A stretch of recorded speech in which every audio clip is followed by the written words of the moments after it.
Praise the Lord. 4-ാം സങ്കീർത്തനം 1-ാം വാക്യത്തിൽ നാം ഇപ്രകാരം വായിക്കുന്നു: എൻ്റെ നീതിയായ ദൈവമേ, ഞാൻ വിളിക്കുമ്പോൾ ഉത്തരമരുളണമേ. ഞാൻ ഞെരുക്കത്തിലിരുന്നപ്പോൾ അവിടുന്ന് എനിക്ക് വിശാലത വരുത്തി. എന്നോട് കൃപ തോന്നി എൻ്റെ പ്രാർത്ഥന കേൾക്കണമേ. തൻ്റെ ജീവിതത്തിൽ ഇന്നലകളിൽ താൻ അനുഭവിച്ച ഞെരുക്കത്തെ മാറ്റി വിശാലത നൽകിയ ദൈവത്തെ നന്ദിയോടെ ഓർത്തുകൊണ്ട് ഇന്ന് താൻ അഭിമുഖീകരിക്കുന്ന പ്രതിസന്ധികളുടെ മധ്യത്തിൽ ദൈവസഹായം തേടുകയാണ് ദാവീദ് ഇവിടെ.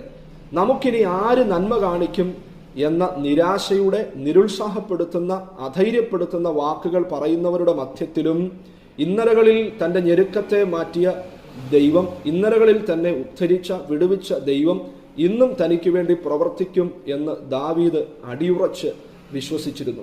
പ്രിയരെ, ഇന്നലകളിൽ ദൈവം നമ്മുടെ ജീവിതത്തിൽ ചെയ്ത വൻ കാര്യങ്ങൾ ഓർത്ത് ഇന്നിൻ്റെ പ്രതിസന്ധികളുടെ മധ്യത്തിൽ നാം ധൈര്യപ്പെടണമെന്ന്, നാം ബലപ്പെടണമെന്ന് ദൈവം നമ്മെക്കുറിച്ച് ആഗ്രഹിക്കുന്നു.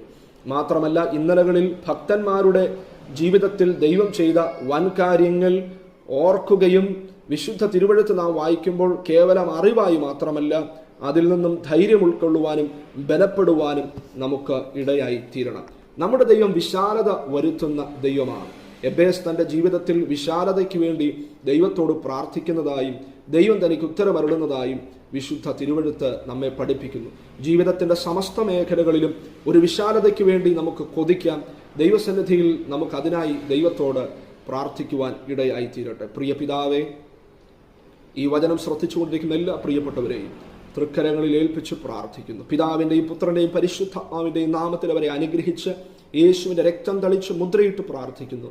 ഈ ദിവസം അവരുടെ ജീവിതത്തിൽ ഒരു അനുഗ്രഹത്തിൻ്റെ ദിവസമായി തീരട്ടെ. യേശുവിൻ്റെ നാമത്തിൽ നല്ല പിതാവേ, ആമേൻ.